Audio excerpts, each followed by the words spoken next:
Salmo 140. Assim diz a palavra do Senhor nosso Deus. Ouça reverentemente o que diz o Espírito de Deus.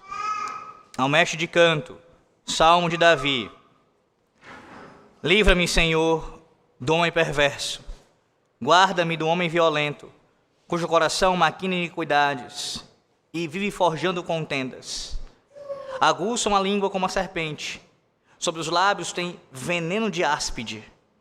Guarda-me, Senhor, da mão dos ímpios. Preserva-me do homem violento, os quais se empenham por me desviar os passos. Os soberbos ocultaram armadilhas e cordas contra mim. Estenderam-me uma rede à beira do caminho. Armaram ciladas contra mim. Digo ao Senhor: Tu és o meu Deus, acode, Senhor, a voz das minhas súplicas. Ó Senhor, força da minha salvação, Tu me protegeste a cabeça no dia da batalha. Não concedas, Senhor, ao ímpio os seus desejos. Não permitas que vingue o seu mau propósito. Se exaltam a cabeça os que me cercam. Cubra-os a maldade dos seus lábios. Caiam sobre eles brasas vivas. Sejam atirados ao fogo.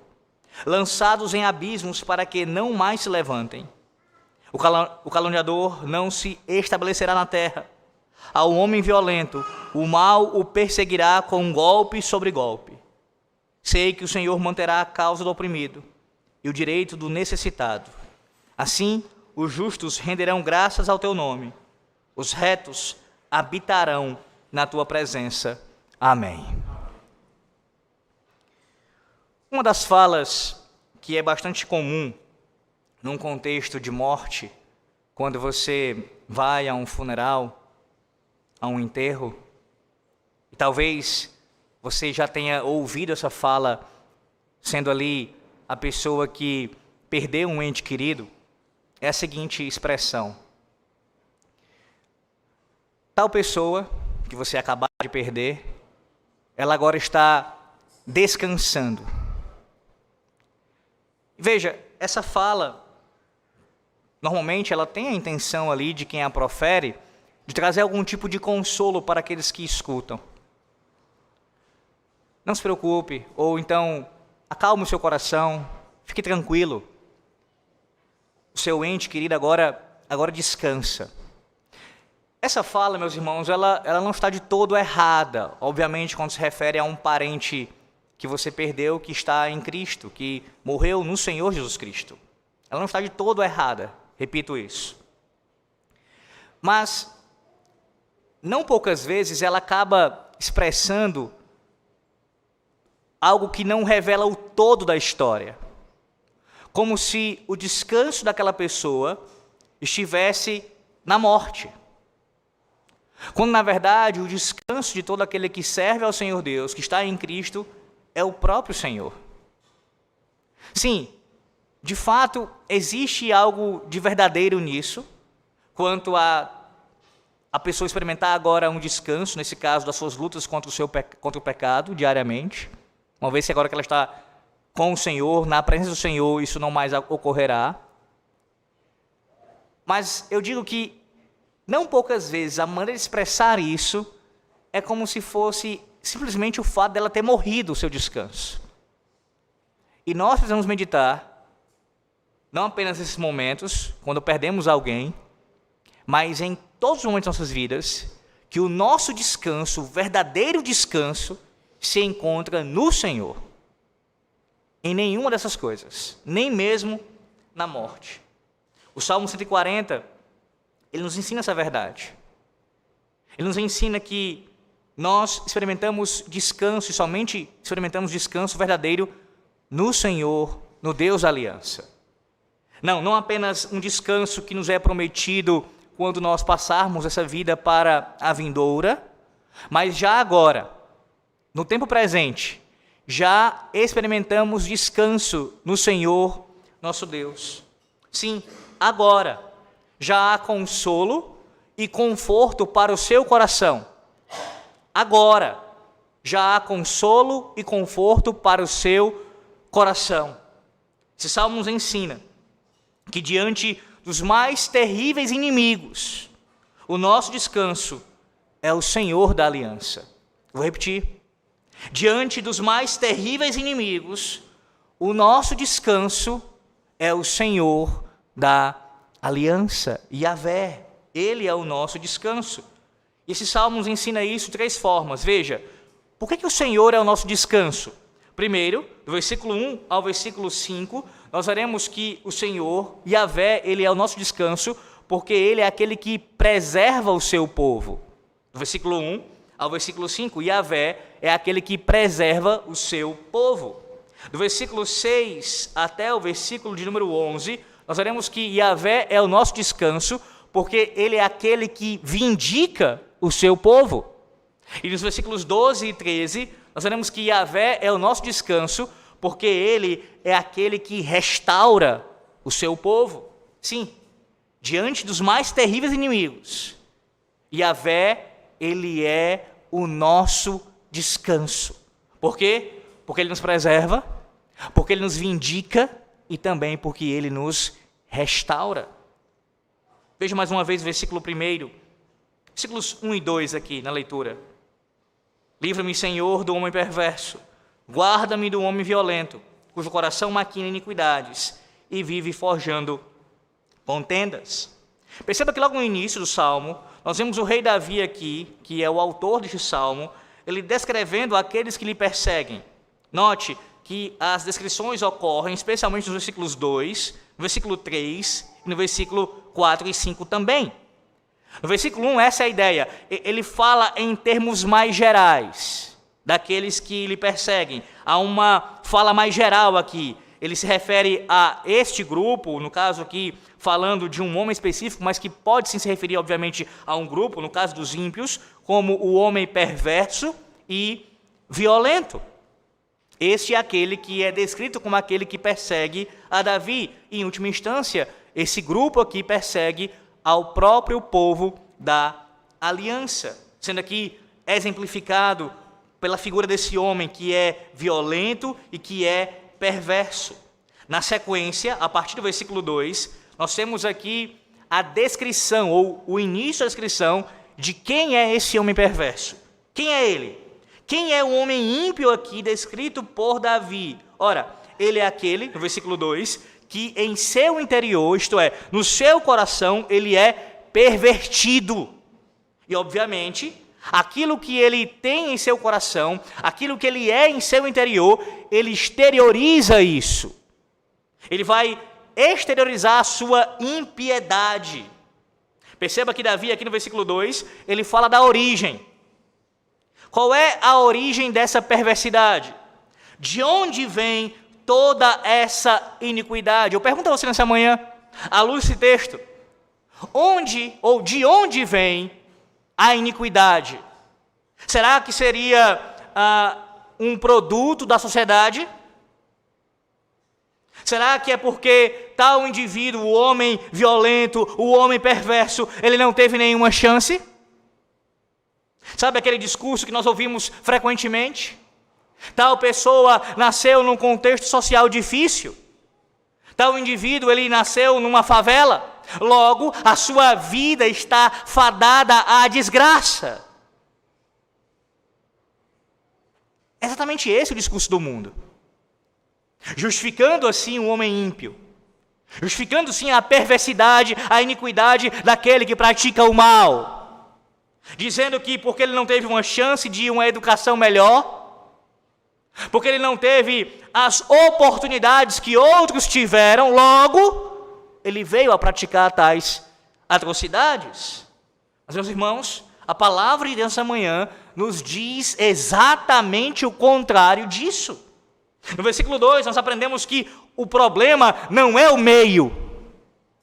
O meio, na verdade, é um retrato do que o indivíduo faz. O meio, a sociedade, na verdade, é uma expressão daquilo que nós somos, do que o homem é. O problema, segundo o versículo 2, não é o meio, o problema é o coração. O problema é o interior.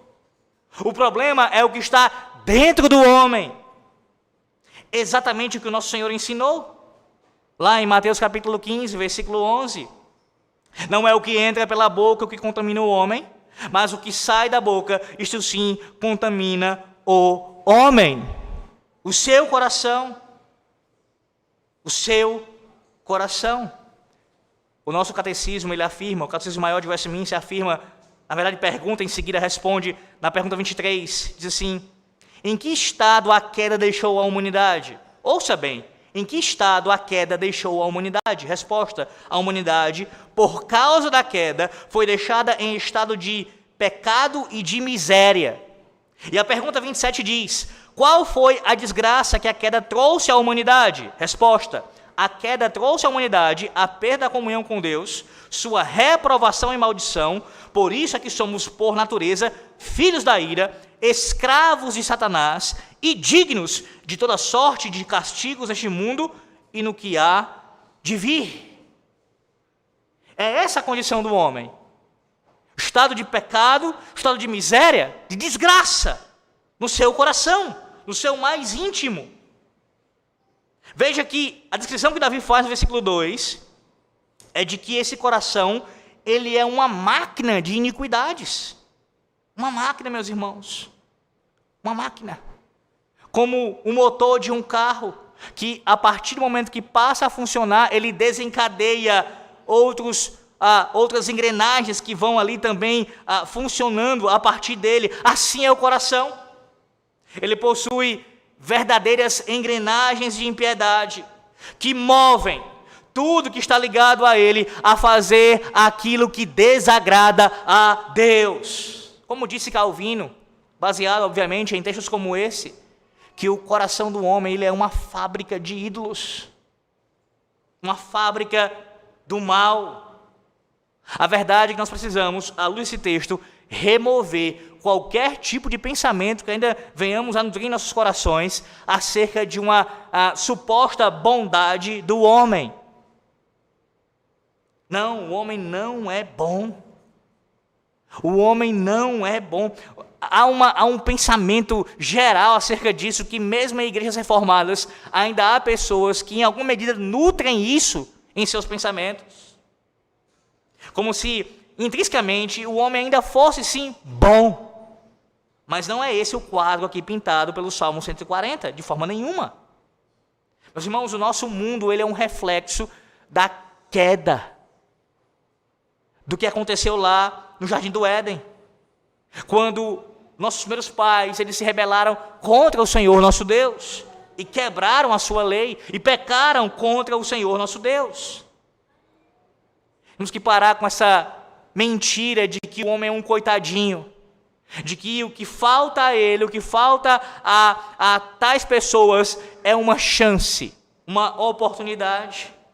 A verdade é que o homem, em seu estado natural, ele é miserável, ele é pecador, ele é desgraçado e ele é pervertido no mais recôndito do seu ser. E o que ele precisa não é de uma oportunidade, não é de um emprego melhor, não é de uma mudança em seu status social. O que o homem natural precisa é de regeneração. Isto é, um novo nascimento. Ele tem que nascer de novo. Somente a obra do Espírito Santo, em seu coração perverso, que maquina o mal, transformando e trazendo de forma graciosa a Cristo, somente assim esse homem poderá ser transformado. Veja que esse pensamento de uma espécie de bondade intrínseca ao homem, ele ainda é corrente mesmo entre nós, em pelo menos acerca de nós mesmos. Sim? Talvez você não pense isso dos demais, e é bem provável que, ainda mais com a teologia que você tem reformada, você não pense isso acerca da humanidade. Você entende o estado do homem de depravação total, você sabe disso. Você ouviu isso em Romanos capítulo 3, que todos pecaram e destituídos estão da glória de Deus. Você sabe disso. Você lê o Salmo 140, você canta o Salmo 140, você sabe disso. Mas talvez esse pensamento ainda encontre guarida no seu coração, pelo menos com relação à sua pessoa. Você olha para os demais e diz, realmente a humanidade não tem jeito, é isso mesmo, é uma desgraça. Mas quando pensa acerca de si mesmo, você se considera em algum grau bonzinho. Tudo que você faz é digno de elogio. Quando alguém não dá o devido elogio que você acha que merece, você se sente insatisfeito. As pessoas lhe devem louvor. Não é esse o entendimento que nós possuímos muitas vezes acerca de nós mesmos? Nós nos colocamos em alta conta, como se não fôssemos tão maus assim. E você responde, mas pastor, o texto aqui está falando do homem perverso, do homem iníquo. Eu já fui transformado pelo Espírito Santo. Sim, de fato, essa não é a descrição de um indivíduo que está em Cristo, nesse sentido último. Todavia, mesmo nós que estamos no Senhor, nós ainda temos sim um coração que por vezes maquina o mal. Temos que lidar ainda com a nossa natureza pecaminosa. Então, nesse sentido, você precisa ser lembrado nessa manhã que não, nem você e nem eu, nós não somos bonzinhos. A nossa inclinação natural é para o mal, é para o pecado. E somente Deus atuando em nós, diariamente, em nossa santificação, é que nós conseguimos não praticar o mal.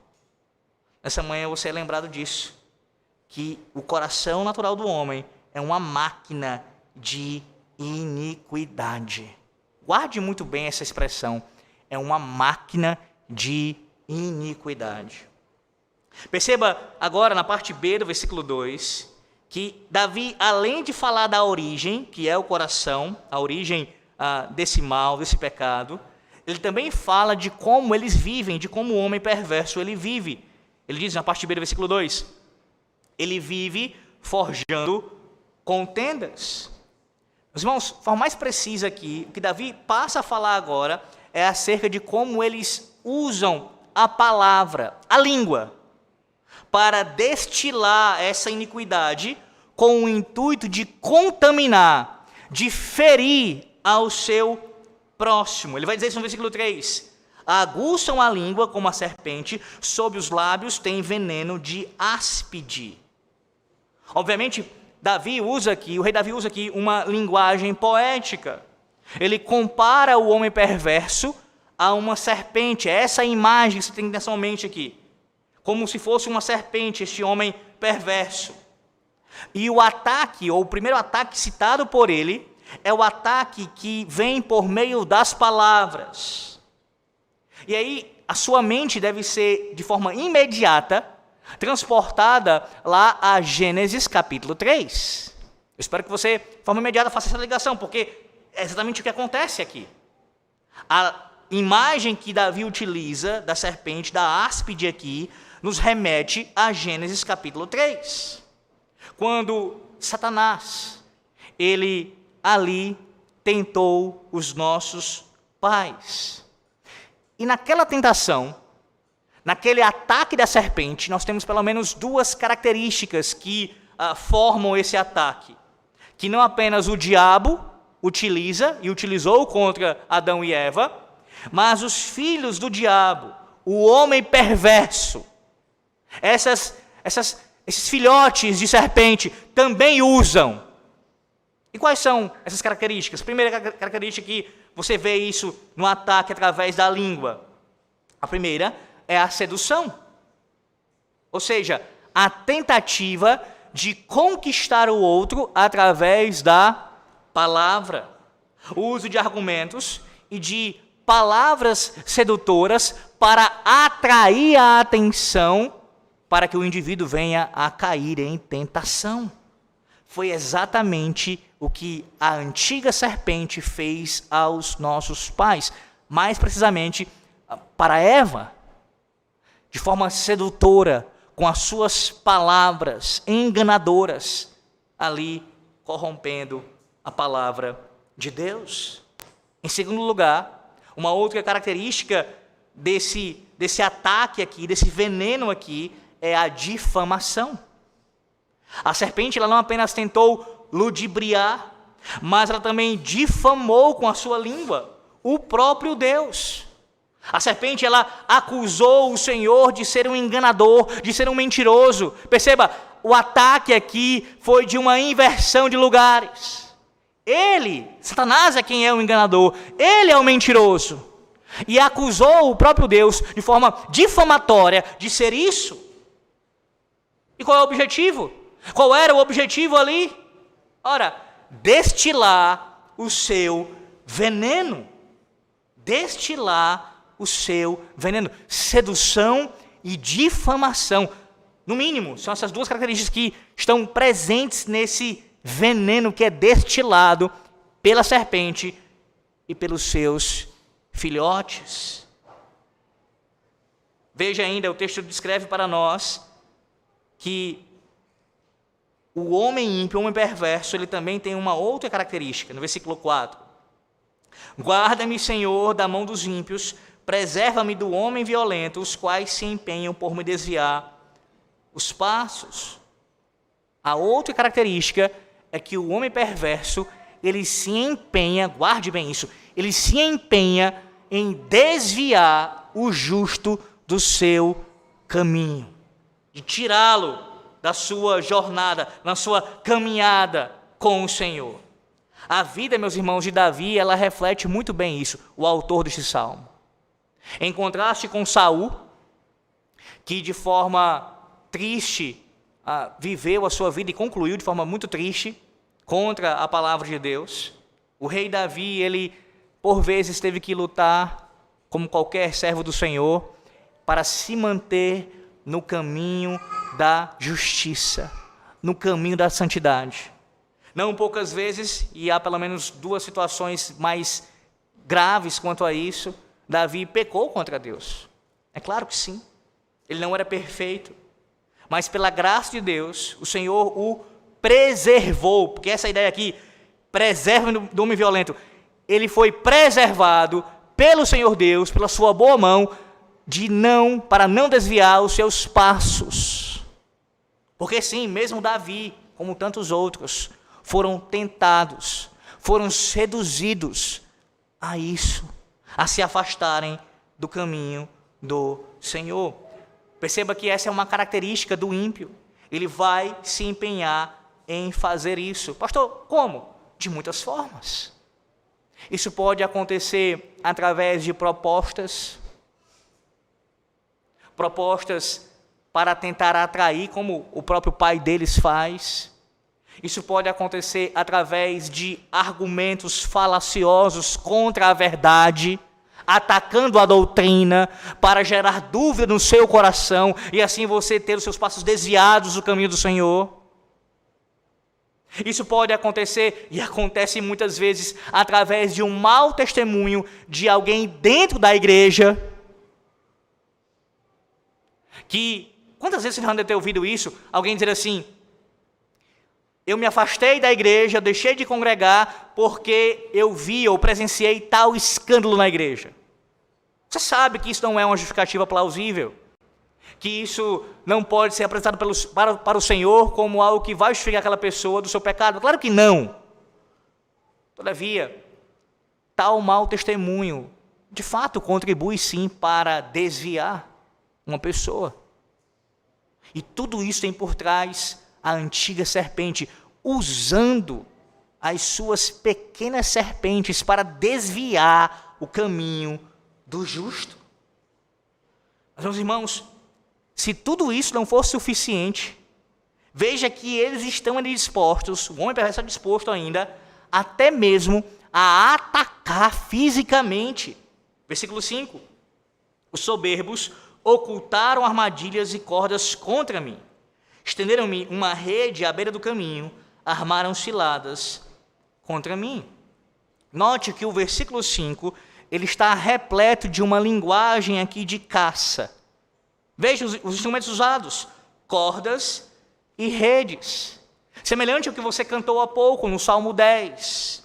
A ideia é a seguinte, agora que a rota ela foi desviada, ou seja, os pés foram desviados do caminho, esses homens perversos, eles vão cercar aquele indivíduo, como se estivessem caçando uma fera, caçando um animal.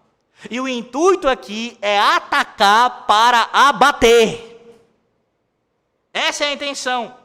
Eles armam suas armadilhas, suas cordas, suas redes, para pegar o justo e destruí-lo, abatê-lo, como um animal que é abatido numa caça. Esse é o retrato dos inimigos do povo de Deus. Esse é o retrato daqueles que não têm Yahvé como seu Senhor.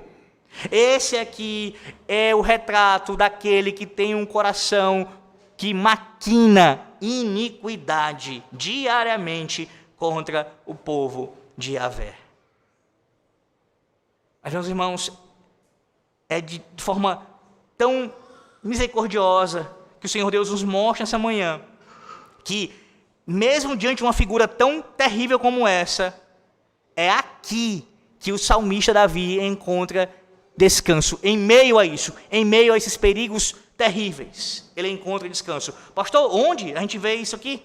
Ora, versículos 1 e 4, o início de cada um deles. Veja, ele começa o versículo 1 dizendo: livra-me, Senhor, ou seja, livra-me, Yahvé, livra-me, Yahvé.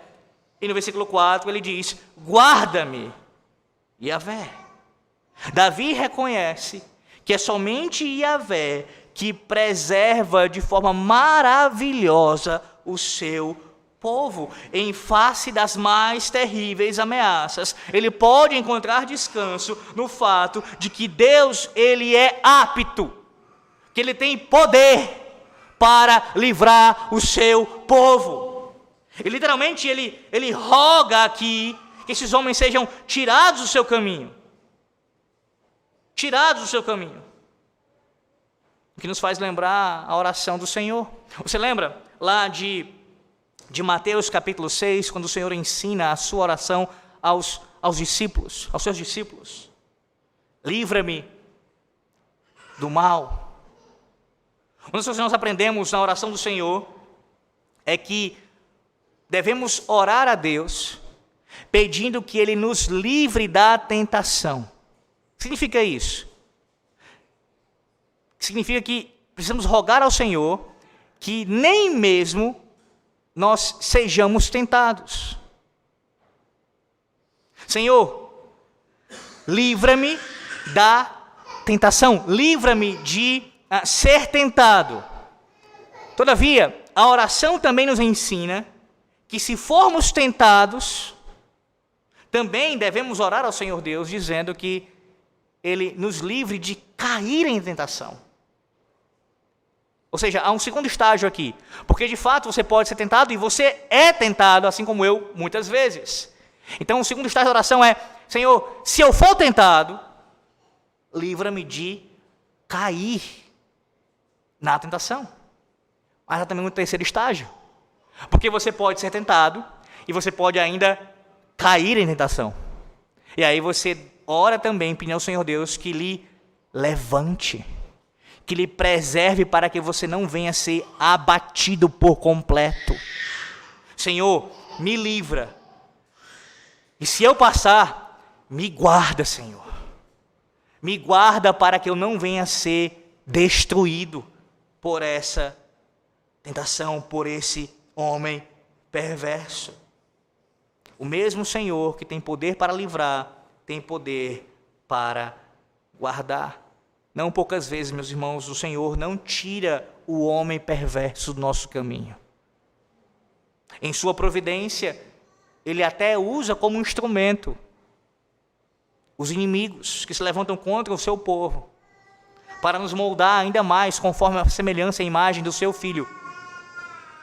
Mas em meio a isso, eis onde está o descanso do rei Davi. No Senhor, que o livra e o guarda. O Senhor que o preserva. Percebe qual é o teu descanso de verdade? Você consegue ver isso aqui? Talvez essa manhã você se sinta como Davi, rodeado de inimigos. Na verdade, se você é um cristão verdadeiro, você tem sim. Você está rodeado de inimigos. o diabo, o mundo, a sua própria carne, internamente você tem um combate diário. Mas a palavra de Deus lhe lembra que não há motivo para se desesperar. Não há. Não há. Porque em Cristo, de forma última, Yahvé já nos livrou e já nos guardou. Em Cristo, Ele já fez isso por nós. Ou não foi exatamente o que o Senhor Deus fez em Cristo através da obra da redenção?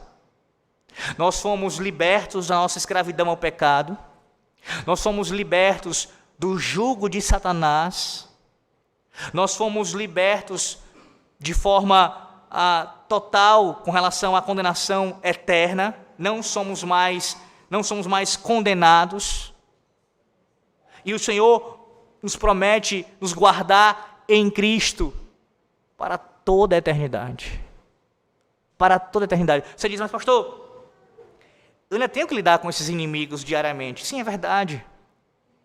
É verdade. O Senhor, em sua providência, Ele ainda, como eu já falei, Ele usa esses inimigos mesmo para a nossa santificação. Mas agarre-se a isso essa manhã. A promessa de Deus, que já te livrou e já te guardou em Cristo para toda a eternidade. Ele já fez isso. Além disso, você precisa, assim como Davi aqui, orar ao Senhor Deus, sim, para lhe livrar do homem perverso, livrar daqueles que maquinam o mal, que são instrumentos do diabo, e lhe guardar deles. Só que mais do que isso, você deve orar ao Senhor Deus, pedindo a Ele que livre você e lhe guarde do seu próprio coração. Do seu próprio coração. Essa deve ser nossa oração diária. Senhor, guarda-me, livra-me não apenas do homem perverso lá fora, mas deste coração aqui. Que se não for pela tua vontade, se não for de acordo com a tua boa mão sobre mim, certamente eu vou sucumbir. Essa deve ser a sua oração. E você sabe muito bem do que eu estou falando. Diariamente nós lutamos contra esse homem perverso, nós mesmos. Nós mesmos. E a nossa oração deve ser essa: livramento e guarda, pedindo a Deus que Ele mesmo nos preserve. Você acha mesmo que você tem esse tempo de fé que você possui? Que você tem hoje o conhecimento teológico que você tem? No caso, vir para a igreja pela manhã, como você está aqui, cultuando o Senhor Deus, por causa de alguma ação sua em última instância? Porque você é bom? De forma nenhuma. Isso é obra da graça de Deus. Se hoje você não está no mundo, se hoje você não está sendo caracterizado como o próprio homem perverso que maquina o tempo todo contra o povo de Deus, é porque Deus lhe preserva. Deus lhe preserva. E Yahvé é quem preserva o seu povo. Por isso há descanso para nós. Há descanso para nós. Entretanto, além de tudo que você já ouviu na primeira parte do texto, antes de passar para o segundo ponto, eu quero que você ainda se atente para uma questão importantíssima aqui desses versículos. Aqui você tem um raio-x do ímpio. Você tem o seu coração sendo exposto aqui. Você tem a sua língua sendo também citada como um instrumento da maldade, destilando o veneno. Essas ações de desviar o justo do caminho e até mesmo tentar abatê-lo. Tudo isso é um raio-x de quem o ímpio é. O ímpio é assim. Quem não está em Cristo está nessa descrição aqui. Então eu pergunto a você nessa manhã.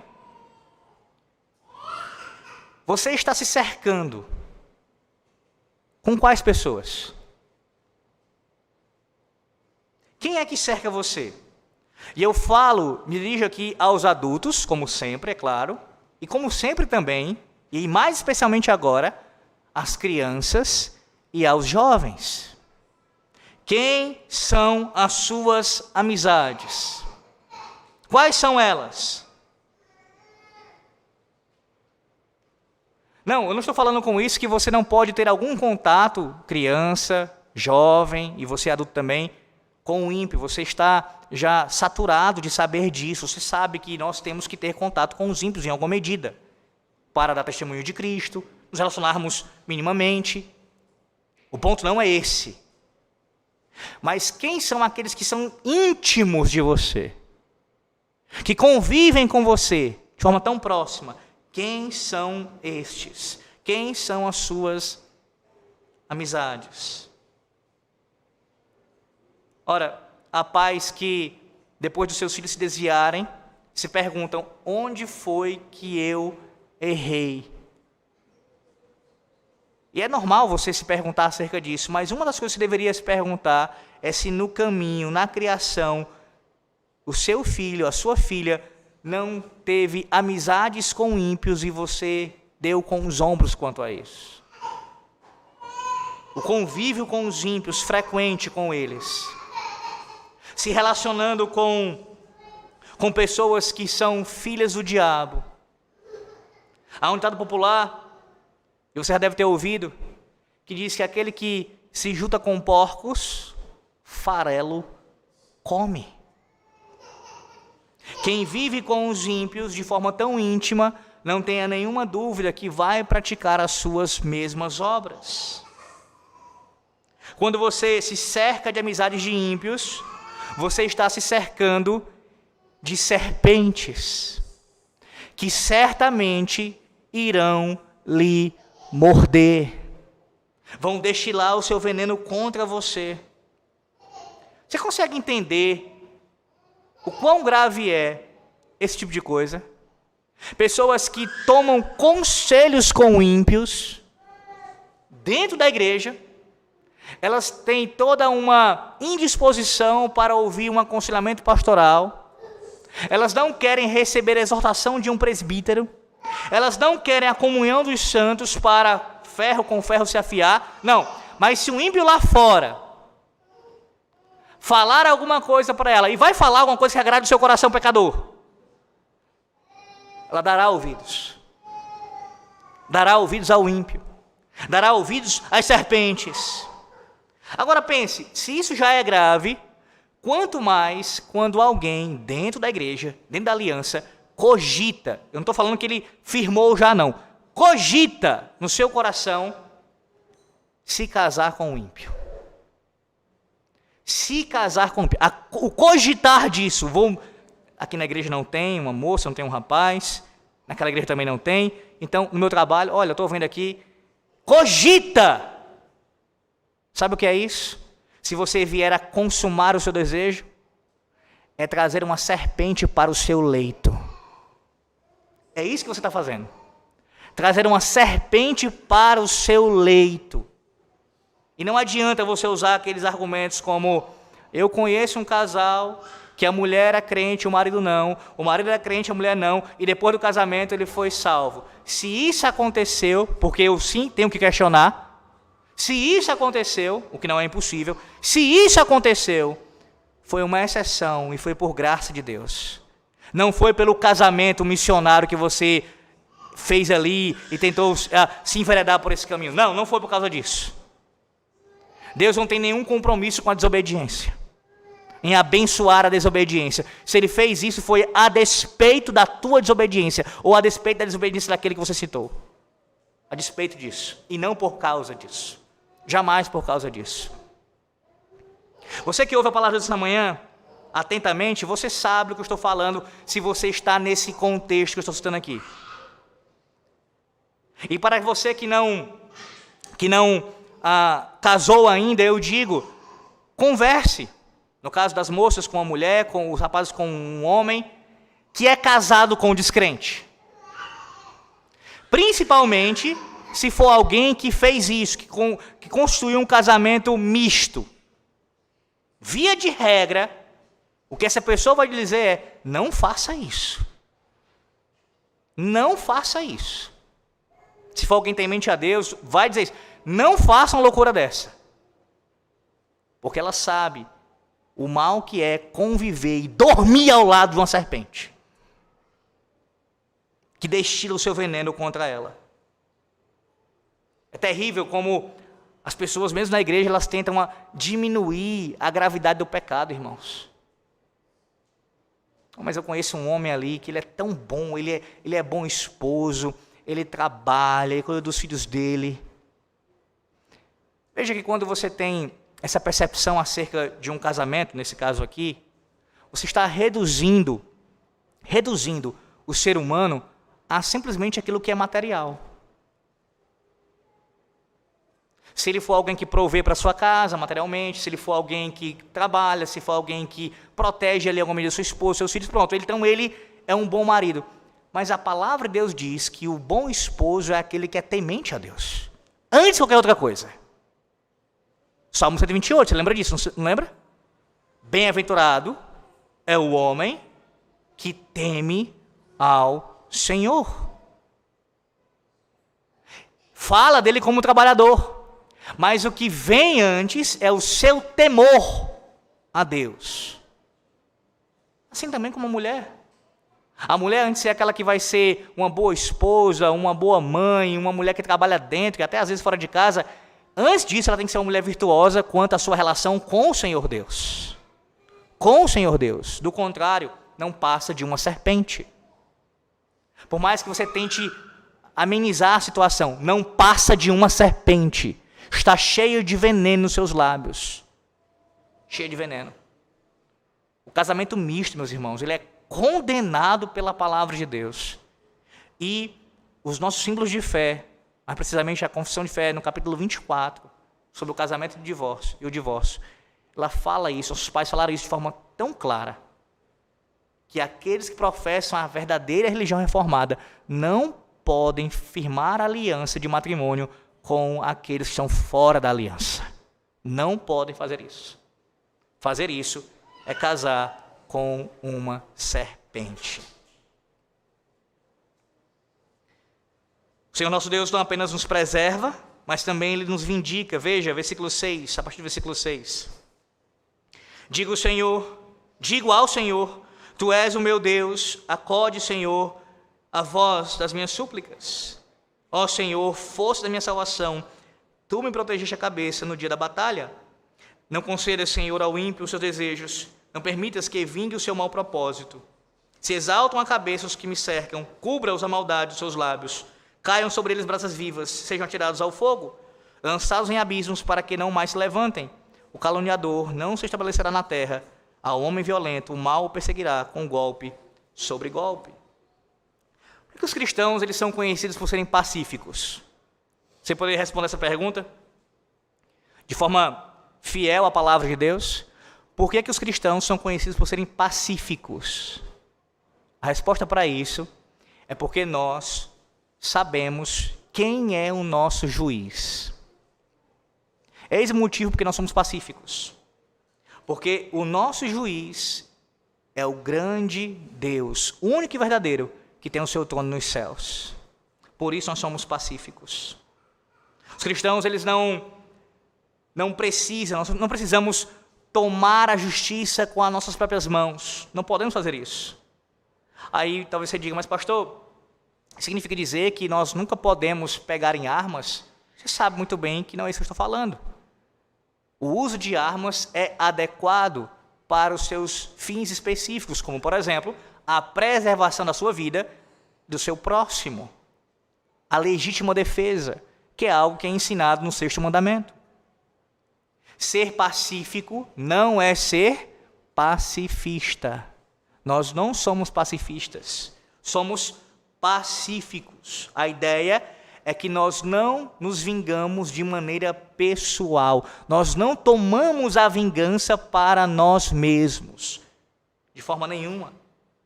Veja que Davi ensina exatamente isso, versículo 6 ao versículo 11. Aquele que era conhecido por ser o maior executor em Israel, o homem mais habilidoso, mais destro para a guerra, ele confessa publicamente, através de cântico aqui, que aquele que o vinga é o Senhor. Ele deposita toda a sua confiança e fé no Senhor, naquele que é o supremo juiz, e o conclama como seu juiz para vingá-lo. Para vingá-lo. Note, A primeira coisa que ele faz em sua oração aqui, nesse cântico, é lembrar que o Senhor Deus é o Todo-Poderoso. Ele diz, versículo 6, Tu és o meu Deus, Elohim, Tu és o meu Deus, o Deus Todo-Poderoso. Versículo 7, ele reforça essa ideia quando diz, Ó Senhor, força da minha salvação, Tu me protegeste a cabeça no dia da batalha. E por reconhecer a soberania de Deus, ele ora no versículo 8, Não conceda, Senhor, ao ímpio os seus desejos, não permitas que vingue o seu mau propósito. E com esse reconhecimento, meus irmãos, ele está dizendo pelo menos duas coisas aqui. Primeiro, que Deus é soberano sobre tudo, inclusive sobre os desígnios dos ímpios. Davi reconhece isso e confessa publicamente, Tu és o Deus Todo-Poderoso, Tu tens o controle de tudo, e até mesmo o mau propósito do ímpio não pode se cumprir se o Senhor não lhe conceder. Se o Senhor não permitir, Davi afirma que o Senhor Deus é o dono da história. Aquele que escreveu a história e que está guiando a história.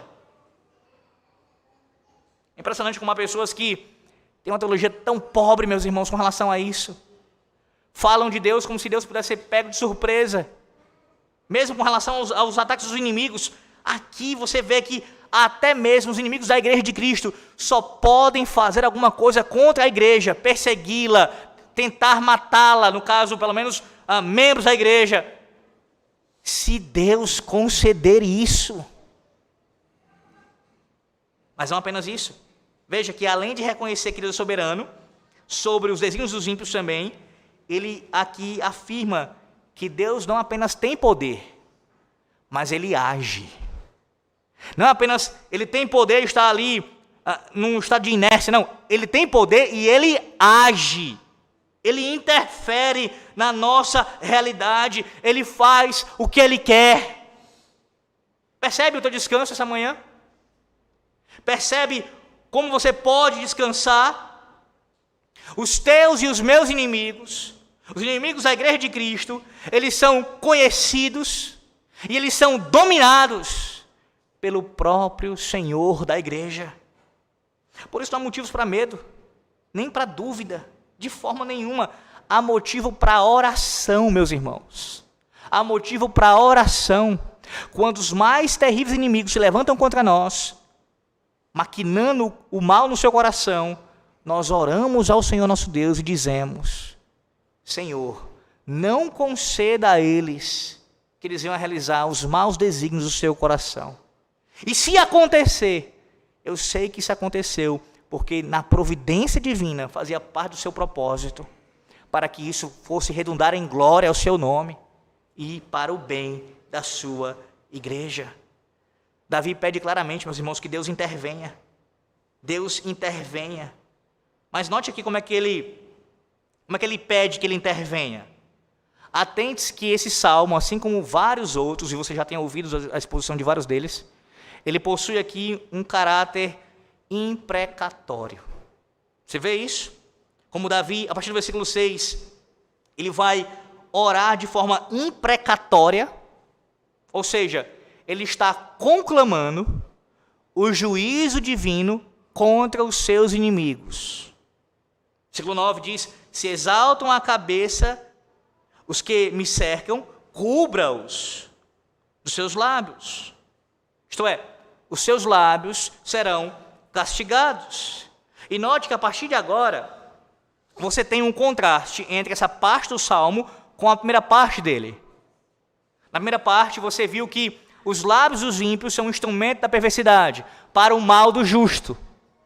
Agora, Davi está invocando aqui de forma imprecatória o juízo de Deus contra a ferramenta que eles usam contra o povo de Deus. A ferramenta que é usada contra o povo de Deus voltará contra eles mesmos. Na sequência, ele diz, no versículos 10 e 11, caiam sobre eles brasas vivas, sejam tirados ao fogo, lançados em abismos para que não mais se levantem. O caluniador não se estabelecerá na terra, ao homem violento o mal o perseguirá com golpe sobre golpe. No versículo 4, você viu que a intenção deles é fazer o justo desviar do caminho. Aqui, E também eles perseguem o justo e tentam matar, destruir, como uma caça mesmo, estão caçando ali como uma fera. Agora, Davi ora ao seu Deus, ao Senhor nosso Deus, para que isso aconteça com eles. Em outras palavras, aqueles que perseguem a igreja de Cristo, caçando como se fosse uma fera, serão perseguidos pelo próprio Deus. O próprio Deus irá ao encontro deles. O próprio Deus irá castigá-los. O próprio Deus vai abatê-los. Essa, meus irmãos, precisa ser a nossa oração. Você precisa, se você não pratica isso, você precisa incluir isso nas suas orações, diariamente. No culto doméstico, no seu devocional, assim como acontece no culto solene, você ora ao Senhor Deus de forma imprecatória. Mas deixe-me explicar para você isso novamente. Isso não é tomar a vingança para si. Você não fará isso, não deve fazer isso com um coração cheio de amargura e de ódio contra alguém. Nem mesmo contra políticos corruptos, ou seja lá quem for. Você deve dar a Deus, no caso, reconhecer que Deus é quem toma a vingança.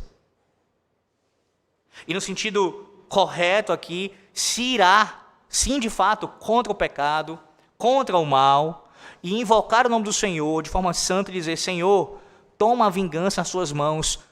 Estes homens, este grupo, eles blasfemam de ti, eles corrompem os teus mandamentos, eles perseguem o teu povo. Então, Senhor, no teu tempo, segundo a tua vontade, intervém, Senhor, e abate os seus inimigos. Faça isso, Senhor. Então, assim você deve orar imprecatoriamente contra os inimigos de Cristo.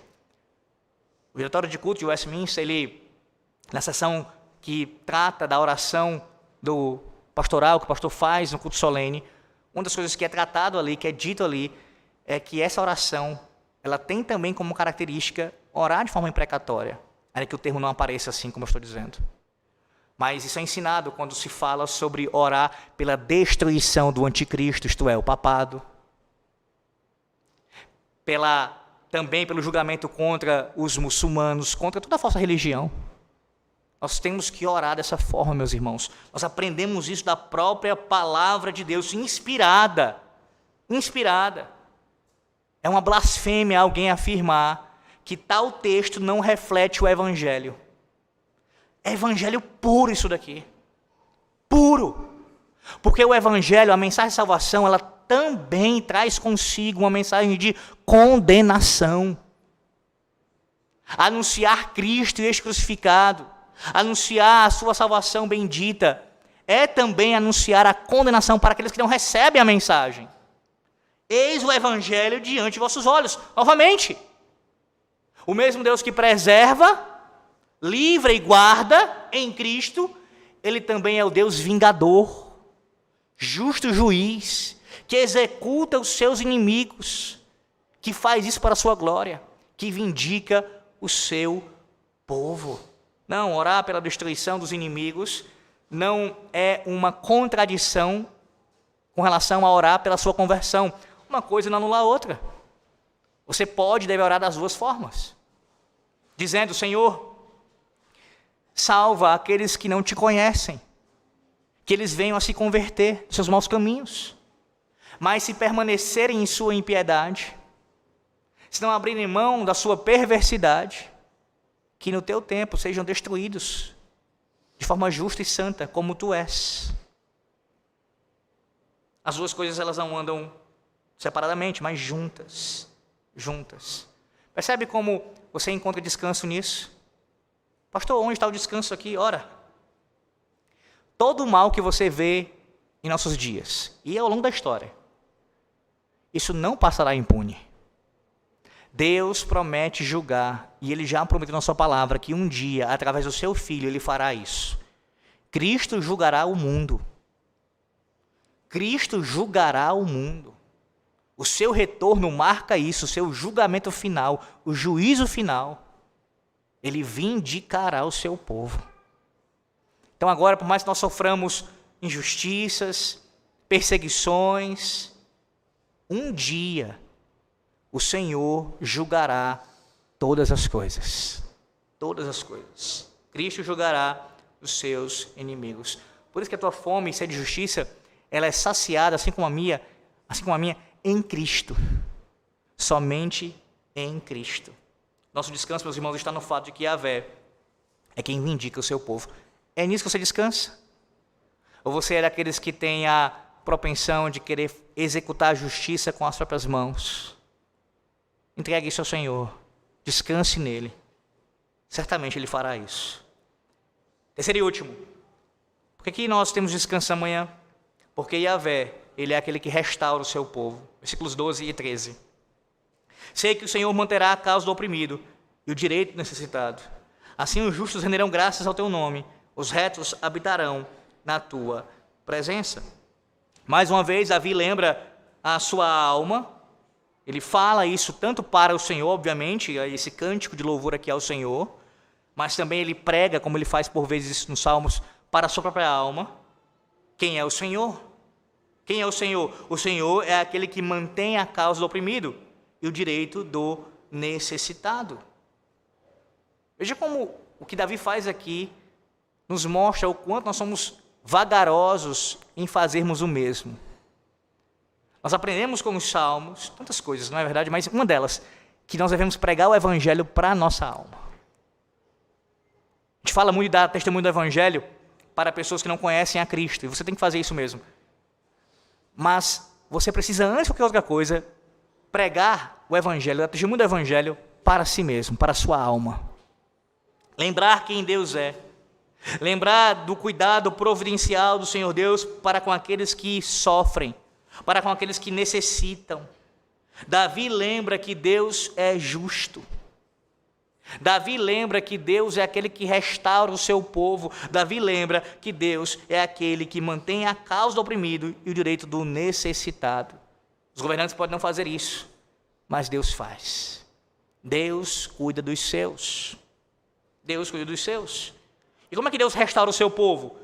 No versículo 13 você vê isso, na parte A e na parte B. Primeiro, na parte A, você vê que Yahvé, ele restaura a adoração do seu povo. Assim, os justos renderão graças ao teu nome. Ele restaura a adoração do seu povo. Em segundo lugar, ele também restaura a habitação do seu povo. Os retos habitarão na tua presença. Adoração e a habitação são restauradas por Yahvé. Como não encontrar descanso nisso? E como você não encontra descanso, ainda mais tendo João capítulo 4 e tendo João capítulo 14? Não que aqui não seja suficiente, de fato é suficiente. Eu quero dizer que você ainda tem mais luz do que Davi quando escreveu esse salmo. João capítulo 4 fala, Cristo ensina acerca da verdadeira adoração. E João capítulo 14 fala, ele fala sobre a habitação, o lugar que ele estava preparando para nós. Em Cristo, meus irmãos, a nossa adoração a Deus e a nossa habitação estão restauradas. Restauradas. Você pode vir cultuar a Deus essa manhã aqui de forma tranquila e descansar no Senhor, sabendo que o culto que você presta a Ele é aceito pelo Senhor Deus por causa da obra mediadora de Cristo. Bem como também certo de que já agora você encontra conforto e consolo na habitação que você tem em Cristo e prometida por Ele para todo sempre o lugar que Ele tem preparado para nós. Onde é que está o teu descanso? Nas medicações? Nos psicólogos? No dinheiro? No casamento? No bem-estar dos seus filhos? Na estabilidade política e ou econômica do país? Na morte? Quando eu morrer, aí sim eu vou descansar. Como eu disse no início, não é de todo mentira essa fala, claro que não. Mas não é na morte pela morte. Mas entendendo E quando morrermos, aí sim, no Senhor, nós teremos pleno descanso. Só que, meus irmãos, como também falei no início, você já encontra descanso e conforto agora. Agora. Percebe que a proposição principal do Salmo não anula a presença dos inimigos? Em meio aos mais terríveis inimigos, sejam quais forem eles, diabo, o mundo, a carne, os pecados que tem que enfrentar, da ansiedade, quais quer que sejam esses pecados, em meio aos inimigos, em meio a eles, Davi estava rodeado deles, seu próprio coração ali, tem que lutar contra o seu coração, em meio aos inimigos, Yahvé te concede descanso.